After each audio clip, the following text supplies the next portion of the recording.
যুক্তরাজ্য সফরের দ্বিতীয় দিনে দেশটির জাতীয় নিরাপত্তা উপদেষ্টা জোনাথন পাওয়েলের সঙ্গে বৈঠক করেছেন প্রধান উপদেষ্টা ডক্টর মোহাম্মদ ইউনূস। বুধবার লন্ডন স্থানীয় সময় সকাল ৯টায় এই বৈঠকটি হয়। এই বৈঠকে আঞ্চলিক ও বৈশ্বিক নিরাপত্তা পরিস্থিতি, দক্ষিণ এশিয়ার ভূ রাজনীতি এবং জলবায়ু পরিবর্তনের চ্যালেঞ্জ নিয়ে আলোচনা হয়েছে। এছাড়াও সফরের দ্বিতীয় দিনে আরও বেশ কিছু গুরুত্বপূর্ণ বৈঠক, নীতি সংলাপ সহ এক রাজকীয় নৈশভোজে অংশ নেওয়ার কথা রয়েছে প্রধান উপদেষ্টার। ব্রিটেনের রাজা তৃতীয় চার্লসের দ্য কিংস ফাউন্ডেশনের ৩৫ বছর পূর্তি উপলক্ষে এই বিশেষ নৈশভোজের আয়োজন করা হয়েছে। প্রধান উপদেষ্টার সফরের আরও খবর নিয়ে লন্ডন থেকে যুক্ত হচ্ছেন সহকর্মী আরিফ মাহফুজ। আরিফ, প্রধান উপদেষ্টার সাথে যুক্তরাজ্যের জাতীয় নিরাপত্তা উপদেষ্টা জোনাথন পাওয়েল বৈঠক করেছেন। সেই বিষয়ে আপনার কাছে কি তথ্য আছে, কি কি বিষয়ে আলোচনা হয়েছে? এছাড়া আজ তার কর্মসূচিতে আর কি কি আছে? ধন্যবাদ শাওন।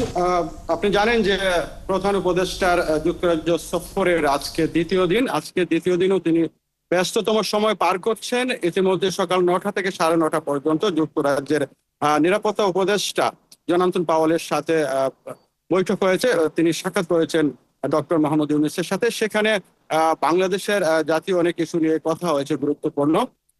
আমরা হয়তো সেখানে ছিলাম না বিধায় হয়তো আমাদের কাছে সম্পূর্ণ ডিসকাশনে যে বিষয়গুলো আপডেট করা হয়নি, ইতিমধ্যে আপডেট করা হবে আমাদেরকে জানিয়েছেন হাই কমিশন থেকে। আর আপনি জানেন যে তার আজকের সময়সূচির মধ্যে রয়েছে এই মুহূর্তে একটি সংলাপ চলছে। The royal institute of international affairs এর সৌজন্যে আজকের এই সংলাপটি এখন শুরু হয়ে গেছে। আমি যে হলটি ঐতিহাসিক চাথাম হাউস তার পাশেই আমি দাঁড়িয়ে আছি। সংলাপটি চলছে। সংলাপ শেষ হওয়ার পরে ১ ঘন্টা ব্যাপী চলবে। শেষ হওয়ার পরে হয়তো আমরা কি সংলাপ সেখানে হয়েছে, কি আলোচনা হয়েছে, তবে আমরা জানতে পেরেছি এখানে যুক্তরাজ্যের বিভিন্ন শ্রেণী পেশার মানুষ যারা আছেন, এলিট পার্সন যারা আছেন, ব্যবসায়ী আছেন, বিনিয়োগকারী আছেন, ডাক্তার আছেন, ইঞ্জিনিয়ার আছেন, রাজনীতির কিছু অংশের মানুষও আছেন, তারা বসবেন এবং সাংবাদিক সমাজও আছেন।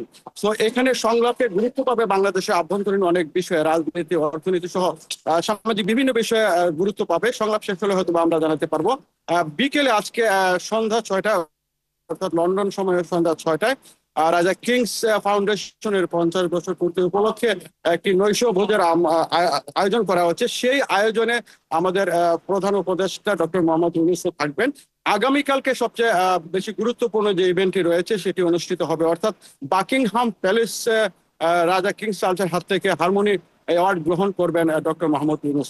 ১৩ তারিখে আরেকটি গুরুত্বপূর্ণ বৈঠক রয়েছে যেটির জন্য দেশবাসী তাকিয়ে আছেন। সেটি হচ্ছে বিএনপির ভারপ্রাপ্ত চেয়ারম্যান তারেক রহমানের সাথে ডক্টর মোহাম্মদ ইউনূসের বৈঠক হবে সকাল ৯টা থেকে ১১টা পর্যন্ত রচেস্টার হোটেলে, যেখানে প্রধান উপদেষ্টা অবস্থান করছেন।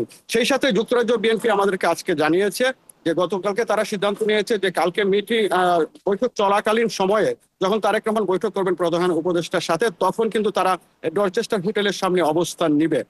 এই ছিল আমার কাছে প্রধান উপদেষ্টার সময়সূচি নিয়ে সর্বশেষ আপডেট। তবে আরেকটা বিষয় যে অত্যন্ত গুরুত্বপূর্ণ, যেটা আলোচনা হচ্ছে যে প্রধান উপদেষ্টা যুক্তরাজ্যের প্রধানমন্ত্রী স্যার কিয়ার স্টারমারের সাথে যে বৈঠক হওয়ার কথা ছিল, এখনো সেটা অনিশ্চিত অবস্থায় আছে। তো সে বিষয়ে হয়তো আমরা জানার চেষ্টা করব। ধন্যবাদ শাওন। খবর রাখতে থাকুন, প্রয়োজনে ফিরবো আবারও আপনার কাছে। দর্শক, লন্ডন থেকে যুক্ত ছিলেন সহকর্মী আরিফ মাহফুজ।